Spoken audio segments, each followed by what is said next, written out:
Welcome to Apaga University. I'm Inga. And I'm Julie. We are two momtrepreneurs who have built an in-home care business from the ground up, guided every step of the way by God's care and fueled by agape love.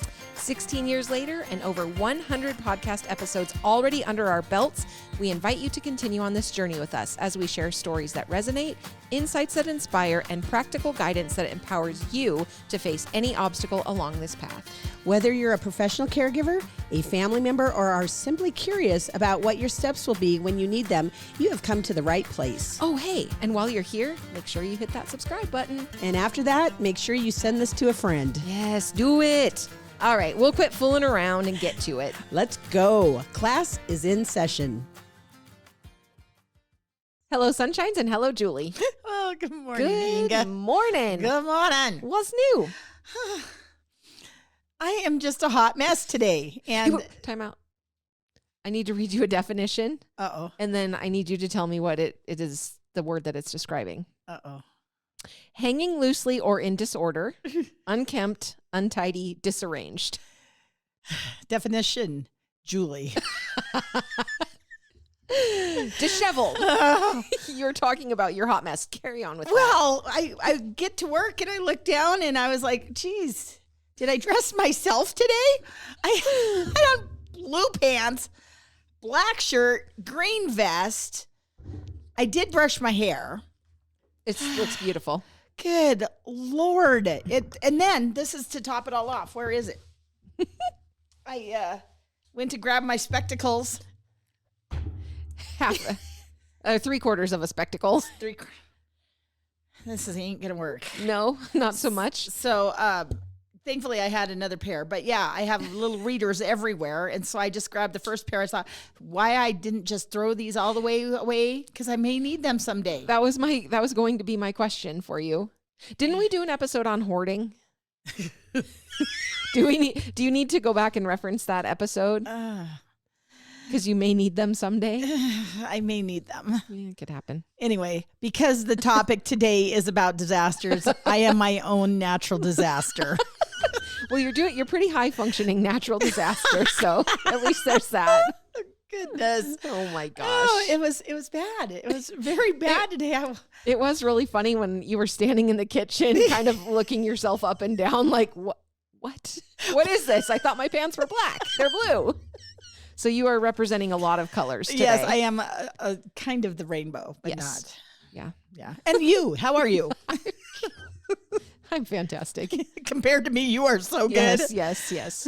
I did wake up with one of those terrible mean headaches, but No. what are you going to do? You just carry on. You do. I don't know how you function. Speaking of high functioning, Something. I don't know. you in your own right are a hot mess. Yes, pretty much. I resemble that remark. Anyway. All right. Well, shall we? Shall we? We talk about a shall. verse. This is Psalm 23:4. Even though I walk through the valley of the shadow of death, I will fear no evil, for you are with me. Your rod and your staff, they comfort me. Love it. Love it so much. So much. Yeah. Yep.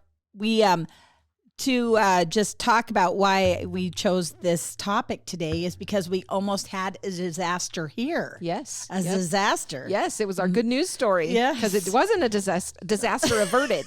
Disaster averted. Awfully darn close. Yes. You want to tell them about it or what? Well, I think we did in the couple episodes ago about the fire. But we were talking this morning about when we had the day center. Mm-hmm. So that fire that was just next door to us could have been very, very different had we have still had our day center and people a here house full of that, people. Yeah, we would have needed to shuttle out, which we did have in an emergency plan we had to file with the state and everything since we never had to use it. We don't do the day center anymore. I can't recall what it was, but we had a plan. We did. We did. But what I found during this potential big problem was that I was like, we need to evacuate. And so I'm like, what are the most important things that we need to get out of here now? Even my husband called. He goes, do I need to come down so we can start moving stuff out? Right.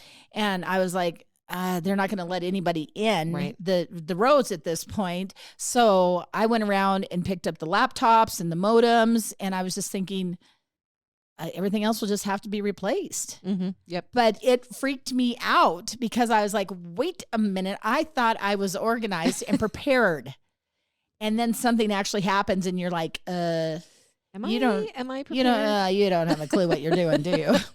Strangely though, I think we got, the files, that would be a thing, which now I'm like, maybe I need to go buy a fire safe file cabinet, because there are some things that we just need to always be able to have. Right. But got the computers, got the cat, got the humans, got out of here. Yep. And truly, I was thinking about my mom while some of this happened, because she had made a comment one time about something. Oh, when her house was actually potentially in the fire line. Yep. And we said, what can we do?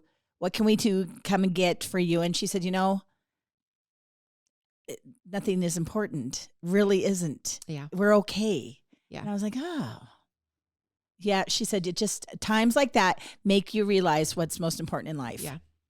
So, Very true. But we are actually going to talk today about seniors and a disaster plan for them, and then go into kind of caregiving. If you're caregiving for somebody that is got mobility issues or whatever, all this stuff is on FEMA. It's unbelievable the amount of information out there. Yeah. Yeah. That's amazing. Yeah. Cool. Well, why don't you tell us your good news story?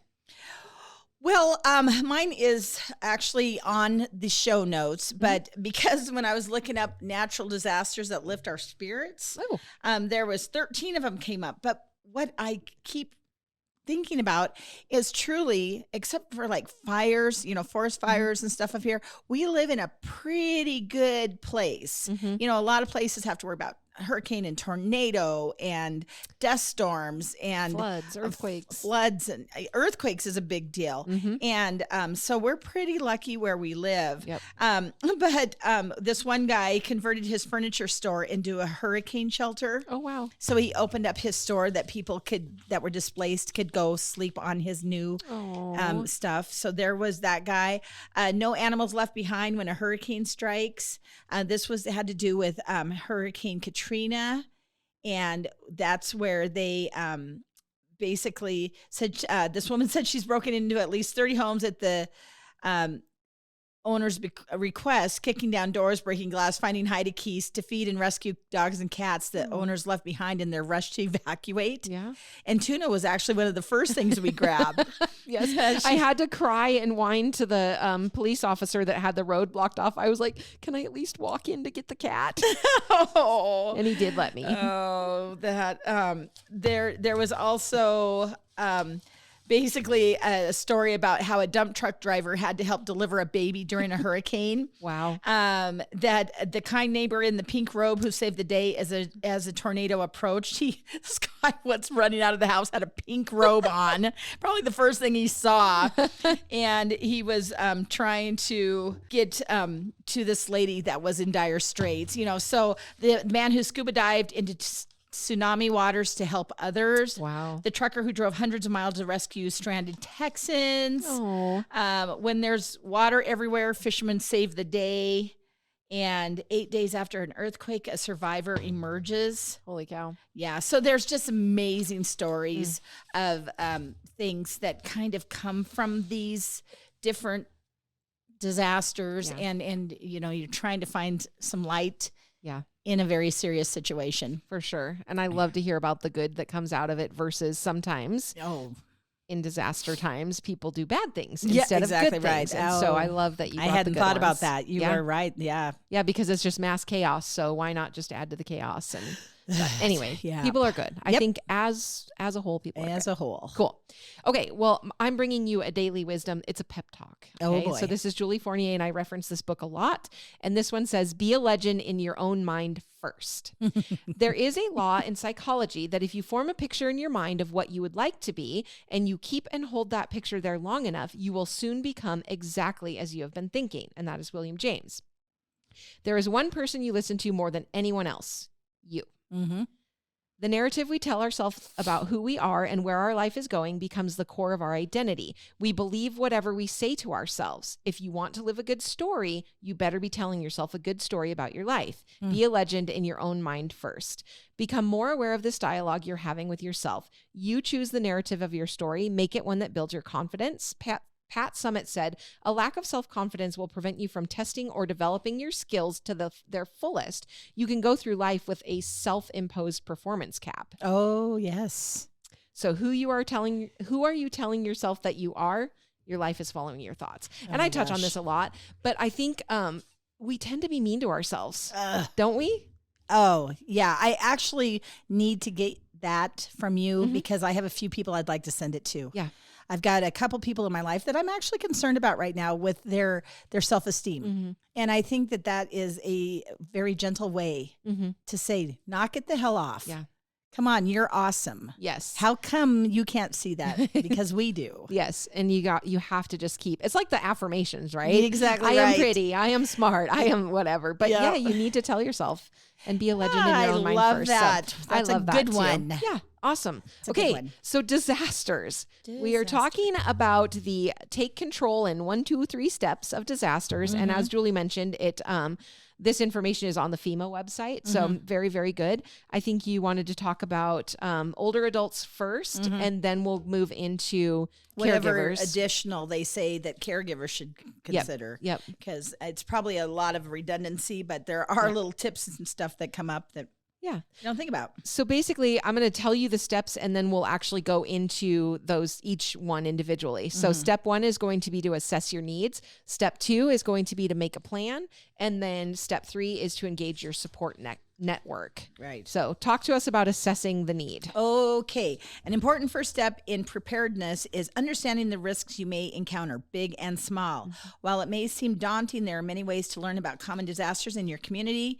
Knowing what you may face will help you assess your needs and get you started on your preparedness journey. So learn about the types of disasters that could happen in your community.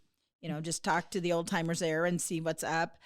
Sign up for alerts and warnings to receive information during an emergency. You know, I even have that app from NBC Weather, and it will tell me if there's a lake wind advisory and then another one that I have that I just started getting is actually a fire app. Yep. And it will tell summer. you, last summer when we started getting so many fires, it will, and especially the one that was down where my brother had to move his cows and stuff. It was very interesting because it would give updates as to how much it had grown Like how many or acres how much it was contained. And that's a Fire Watch app. And so inadvertently, I've kind of been doing this as I get older. I think I used to think people were weird, but now I am that person. We're all weird in our own way. Oh my but gosh. Be prepared and be Yes, weird. yes. So questions to ask yourself when assessing your needs. Do I have any medical conditions or dietary requirements that require specific care or medications? What mobility challenges or disabilities do I need to plan for? How will I ensure the safety and well-being of my pet or service animal? Have I established communication standards with neighbors and local emergency services? Had a family just come to the office yesterday, and this little girl, she's the cutest thing, and she makes pretty bracelets. And so I had her make me some, and because she's doing a fundraiser. And so her mom had brought her over, and we started talking about fires because we were like, oh my gosh, if we don't get rain, we're going to have a really bad summer. Right. Well, at one point last year, where they live in West Valley, there was a fire that was close to their house and the road was closed off. And the mom was saying she was home alone because I just ran into town to get something. And she said, here's all these people that are watching the fire, and I really need to get past to go get my child. She said, at this point, we now have her bicycle where she can get it at all times. Yep. And what I'm telling her is get on your bike and go the opposite direction. And they had to make a fire plan because it was just too close for comfort. And the little girl is I'm not sure, 11, 12. But a year ago, they had that very scary thing where mom could not just quickly, like you trying to get your kitty, she couldn't get to her daughter. Oh, wow. And so they finally were able to bust through and get to the child, and she was fine. But I was like, wait a minute. We're going to be talking about this. It's very, very true. Oh, even little baby things, I was thinking about the fire. If we have a 2-story building, and you would need to bust out a window and use your little ladder to get out. Yep. And so we do have those little ladders, so we at least have that, and we've got some fire extinguishers upstairs. But it was not going to save what was going on, by any stretch.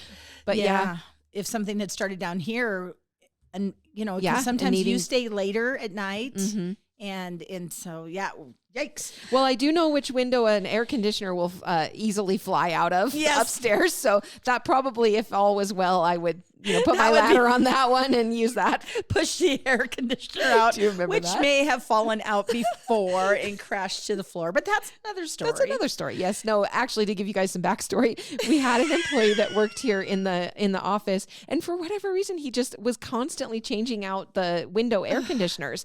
Like he would feel like it didn't work as well, so he'd go grab a different one and put it in, and just always. I mean, probably 5 times. Tinkering. He was moving these things in and out. I was like, those things are heavy, man. I wouldn't want to be messing with it. Well, anyway, I was out of the office at an event. Julie calls me and she's like, you're just not even going to believe this. You are not even going to believe what happened. He dropped the air conditioner out the window. And he did. And it went into it, just smithereens is what I think happened. We're still picking up little pieces of air conditioner. It was smithereens. And so the rest of the story is I just heard a huge crash and just sat at my desk to compose myself. Eventually got up to turn around the corner and he was standing there with the stinking wires. Just the cord. Nothing. That's where nothing came from. Yes. Nothing. Yeah. So now when there's a big crash or a big to-do in this office, all we say is nothing. Nothing. So I turned around and went and sat down because I couldn't even believe it. Anyway, good news. We know which window we can easily jump out of. Yes. Perfect. Well, I need help to transport my emergency supplies.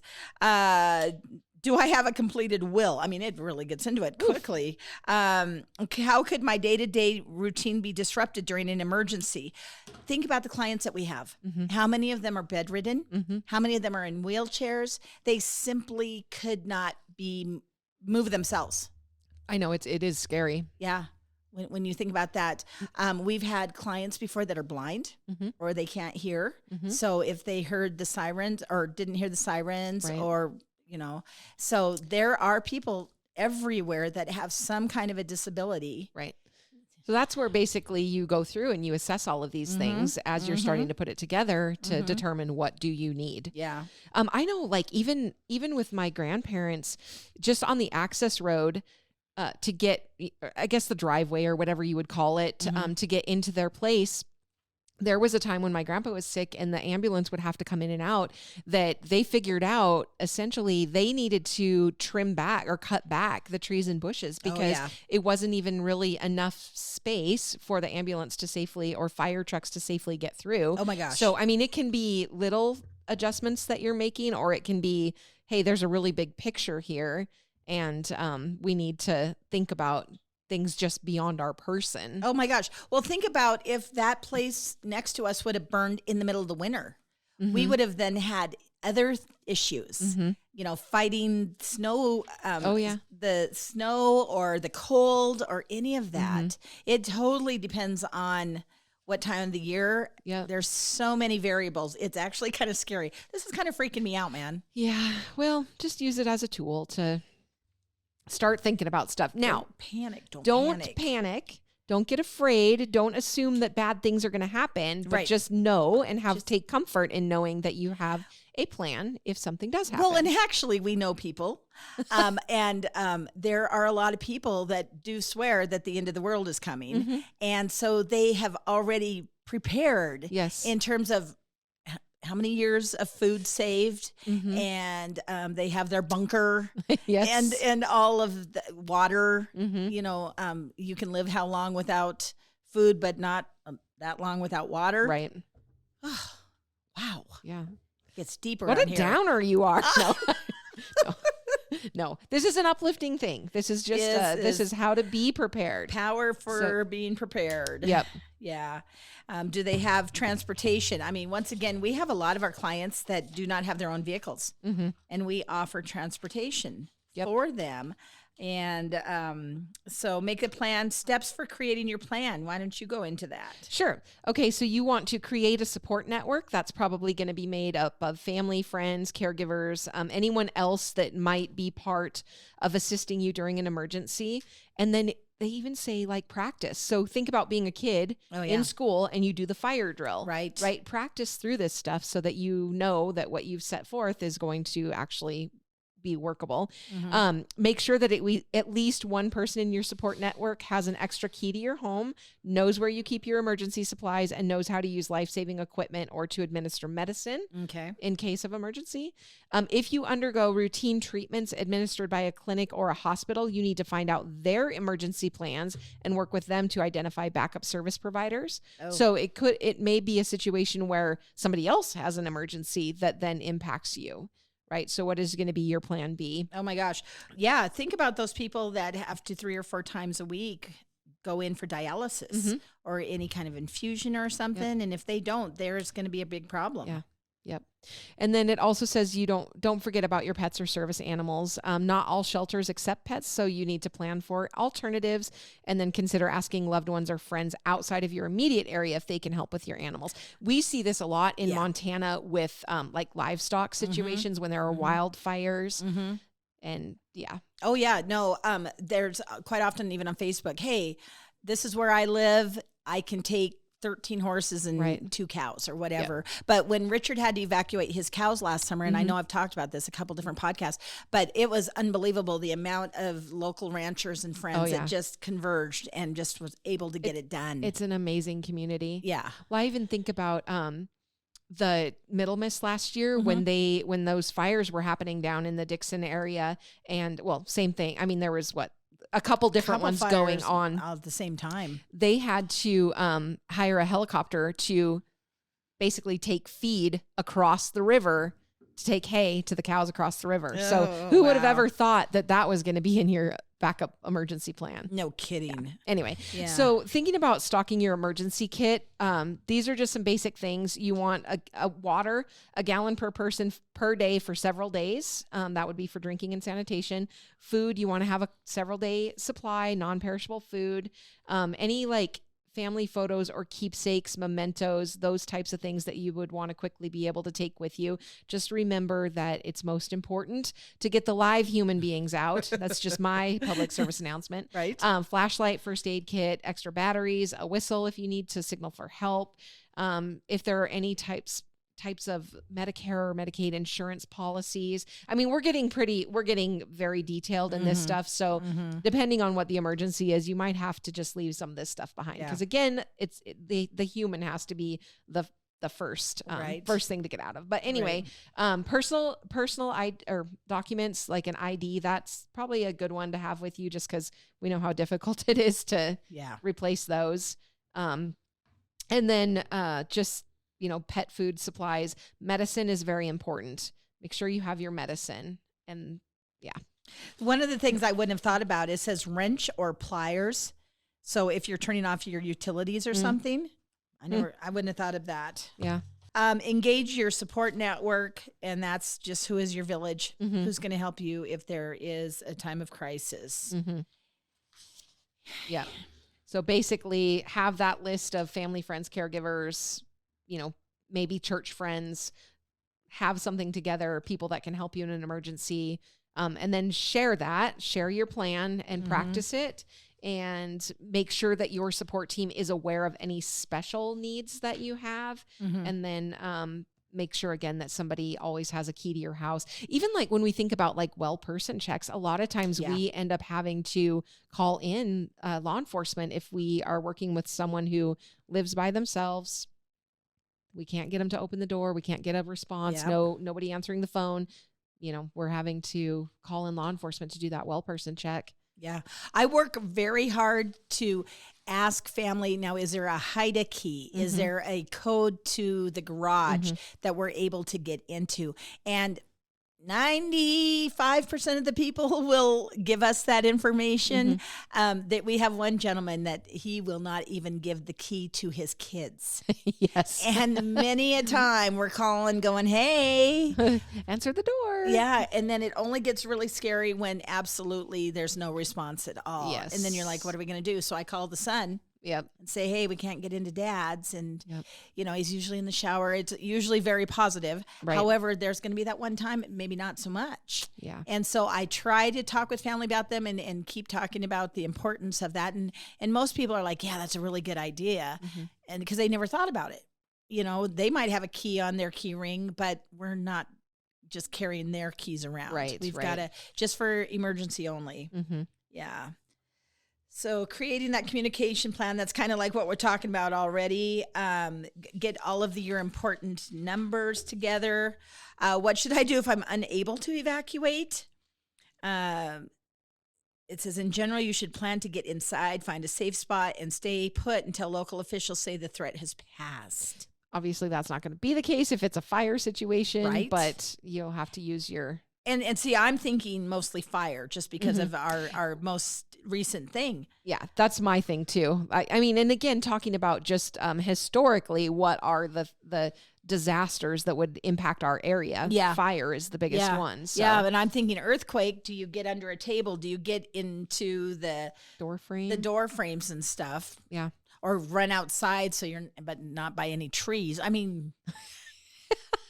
I don't know. I guess the most important thing is just to use your noggin to the best of your ability. Yes. And don't freak out. Try to stay calm. You can freak out afterwards. But, you know, actually, a while ago, my sister was actually doing a fantastic trip. And I was getting ready, just getting ready for my day as usual. And on the news, I heard that there had been an earthquake in her general area, and it was a rather large one. And I was like, I really truly don't know where she's at. So I did text her, and thankfully within 10 minutes she had responded. Right. Yeah, that was further across the island than where we were. But I was like, oh my good Lord.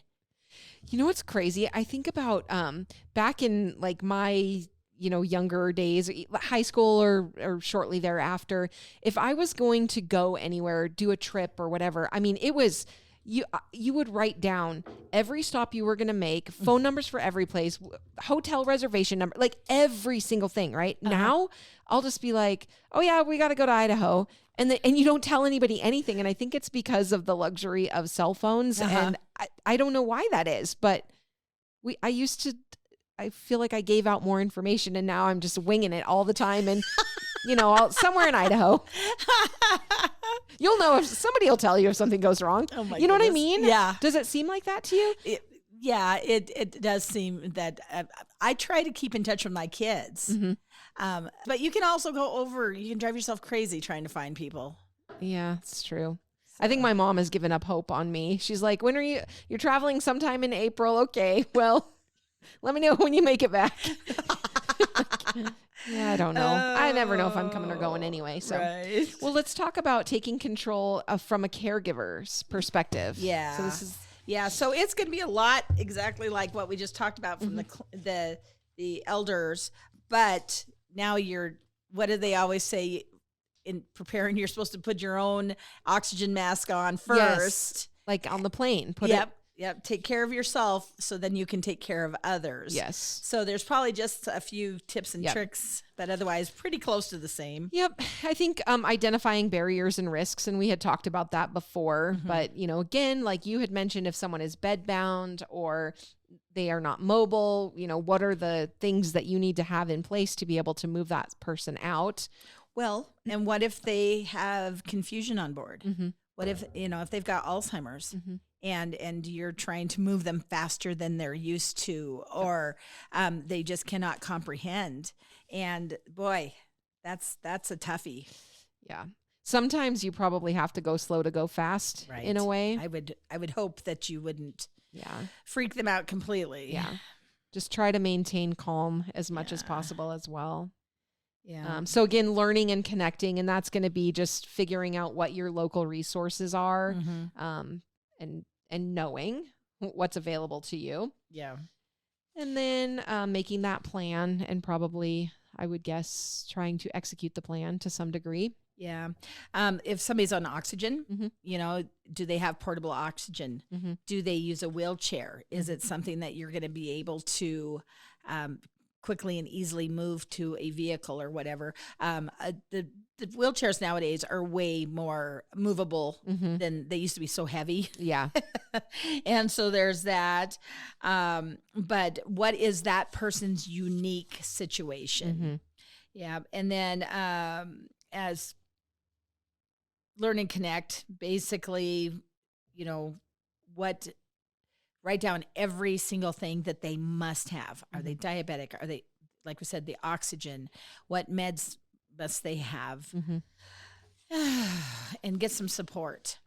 Who can I call to help me, to help with this person? Sure. That's a big deal. And then I think it's going to also really depend on, is it an individual situation? Like for us with the fire next door, it was pretty individual to us versus there might be situations in like a wildland fire or whatever, where it's impacting an entire community. Yeah. Yep.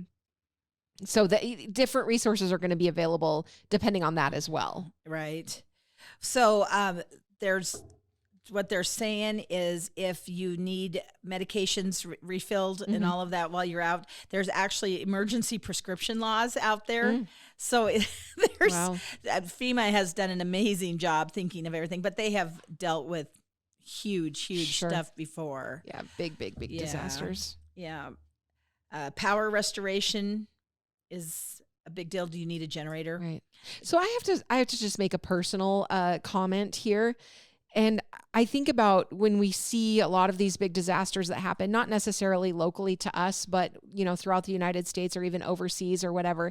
And you hear about people that are like, oh, I'm not evacuating. Right. I am not going to leave. And I personally think that is such a selfish thing to do, because eventually some emergency rescue person you're going to expect somebody to come and find you and get you out of the disaster, the consequence of your own decision making. Right. And that bothers me. Like, it personally bothers me a lot if you are being asked and warned, and because then you're not only putting yourself at risk, you're putting somebody else or multiple other people at risk to come and save you. Yeah, that does remind me of a documentary I was watching where the people that actually worked at the weather station and whatever affiliates they were with, they would have to go to work when they knew the hurricane was going to hit them, but they had the windows barred and all the everything up, but they locked themselves in so they could continue to watch the expectation of when that thing was going to hit what force. And then there was people that actually would get into airplanes, and they wanted to get into the eye of the storm. Yes. Because then they could record. I mean, and this is what they do for a living. And up here, we don't deal with any of this. This was down in the Caribbean area where there's several places that just, if it's not every single year, it's every other that they just get or decimated. Twice a year maybe. And then they build up and they keep living there, but it's the same thing. There was people like, nope, I'm just going to board up and I'm just going to sit here and ride it out. But other people are literally going to work to save your sorry butt. Right. And then there are people that are literally going into an airplane to go straight into the storm. Yeah, I'm not that brave. No, these people were unbelievable. Yeah, they showed the inside of the plane, and there was probably 6 to 8 people at least, each at a different computer, just recording and tracking, all of the gizmos and stuff going on. It was incredibly impressive. Wow. Yep. And then the people that won't be me. People on one young man, his family, the one asset that they had was a shrimp boat. So he was like 17 or 18 years old, and they're like, "You young man, you're gonna go sit with our boat, so we know that we have it." So he rode out the storm in the boat, and so they showed him afterwards. He was fine, but he's like, "Wow, that was a heck of a ride." There's a comedian that talks about being in a like a hurricane, and it's not concerned about that the wind is blowing, but what the wind is blowing, because it picks up, you know what I mean? That's a good point. Picking up everything. And yeah. Huh. Anyway, I don't know. That's just my personal thing. Yikes. You know, if you're going to weather it out and not expect those emergency people to go save your sorry butt, then fine. But don't stay too long and then expect someone to come rescue you. Yeah. This is really a nice thing that they say is understanding the critical role of family caregivers.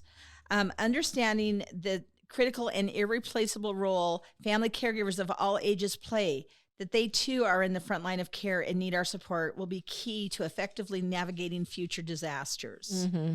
So, because they said for the first time, the caregiver stress was compounded with the stress of the disaster. Every option would likely increase the confusion and agitation with this woman. This personal story that they're talking about was somebody that had the Alzheimer's. Mm-hmm. The Alzheimer's. And anyway, basically, it's very nice how they understand how important it is for the family loved one to take care of their person. Yeah. That's very sweet. Yep. So make a plan. Oh man, there's all kinds, and this will also be in the show notes, all kinds of check marks, checklists, all of it. It's really, really great resources. So Yeah. go and it's just going to kind of walk you through everything that you need to consider as you're putting it together. Making so the plan. You don't even have to think about it on your own. No. This will just walk you through do what not to do that. Don't Google reinvent it the- or whatever, and just print out the checklist that's already been made. Build the kit. What do you need? Do you need syringes? Do you need formula, incontinence supplies, G-tube supplies? Right. Make the plan to leave. And you know what? Sooner than later. Don't wait. Just like with the fire here, I was here at the office alone, and I was like, well, I'm going to keep watching it. Then the more I started smelling it and the more of the firefighters and everybody that would show up, I was like, yeah, it's time to go. You know, and it was just like, why would I sit here anymore? Right. I need to get going. Well, and what an amazing situation we had going. Honestly, our Molly girl just was at home, was able to bring a cat carrier. Yes. Like everybody just rallied up and, so many people were offering like, what do we need? We'll get there. We'll help you move stuff out. Yeah. And obviously we couldn't even get in. I just had to cry to get in. Yeah. I should see, what was I thinking? I was like, please let me go in and get the cat. I should have been like, please let me go in and get Julie. What was I thinking? Well, now that you put that like that. I know. What a jerk. I am sorry. Are you? I really am. I wasn't mad about it till just now. You know, and I had never thought about that. I probably should. When you said, what do we need to bring? I should have said, well, you. A body carrier for Julie so I can pack her out and she can sit eating bonbons while I'm carrying her butt out. Oh, geez. Instead of a cat carrier. Oh, man, the cat did not like that carrier. And then she went to my house for a little while. And then poor Kevin had to bring her back to the office when we were going to come back. And I asked how it went. And he's like, well, it took 3 towels, a pair of gloves, a sweatshirt. But I finally got her in because I was like, you better glove up, buddy, because she's not going to want to go in there. So she'll probably scratch you. Oh, I would probably do the same thing. Yeah. Yeah. Yeah. So, well, yeah. Thanks for worrying about me too. I am too. Emergency sheltering plan. Where can you go? Yeah. And once again, just depending on the occurrence of what's going on, it says make a plan to stay inside. There may be a plan that you have to get outside. Right. Yeah. Tons of resources. Everywhere. Yep. Everywhere. There's another besides FEMA. There's another one that's ready.gov. And that one's really good because it absolutely had every checklist. It was very similar to FEMA. But, you know, you just let them tell you what to do. Yeah. Don't overthink it. Yep. Yep. Get the checklist, start putting it together, stay calm. Yeah. And the best thing that you can do when someone is in crisis is to tell them to calm down. Yes. Not true.